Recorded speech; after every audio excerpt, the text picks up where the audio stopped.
you, Mr. Speaker. This morning there has been quite a bit of discussion about the need for the state to come to resolution on the state budget for the biennium.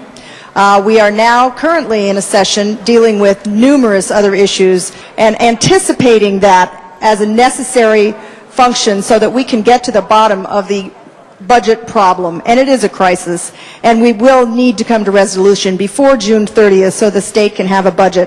And the only way we find that we can do this accurately and with as much dispatch as possible is to call ourselves back into session so that we can focus on the budget. It's a very narrowly drawn resolution that will enable us to talk about just budget and bonding issues. Well, let me be a little clear through you, Mr. Speaker. What I'm saying is we do a lot of creating a program or BPAs or animal bills, etc., that may or may not have an impact on state finances. Would those be considered to be properly before us in a special session? Through you, Mr. Speaker. Representative Merrill. Through you, Mr. Speaker, only if they did have a budgetary impact. You, Mr. Speaker, that sounds to me like a really broad license. I mean, let's face it, folks, we herniate ourselves to craft legislation that has no fiscal impact, and it wouldn't take very much to craft legislation so it does have fiscal impact. And from what I'm hearing from the majority leader, if it has that dollar effect on our state budget, fair game. So I guess what we're saying is all the bills that were proposed, all the bills that are in the calendar, doesn't matter what they're about, all your favorite pet programs, if it has $1 effect on the state budget, it's fair game. Is that a correct assessment? Through you, Mr. Speaker. Representative Merrill.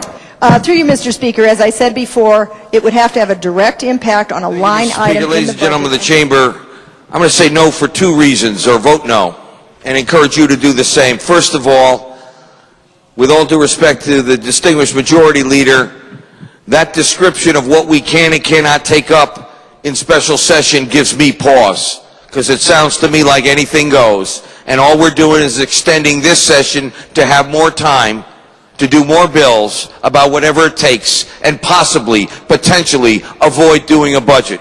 The second reason I'm going to vote no here is this is surrender. I surrender. What we're saying is for the next 4 days, take a deep breath. Don't worry about it. We don't have to work too hard. We'll keep bankers' hours, get the heck out of here on June 3rd, pop some champagne that we got through the session, but we don't need a budget, because we got the safety net right here. We're going in a special session. Everyone knows it. Change your MO, change your modus operandi, calm down, relax, fight like heck to get your bill called before midnight on the 3rd. Don't worry about a budget. Ain't gonna happen in this regular session. We're surrendering right here, folks. This is it. We're telling the public today, 5 months of a legislative session in the worst economic crisis in the state's history, and we will not do our job on time. For that reason, I'm voting no. Thank you, Mr. Speaker.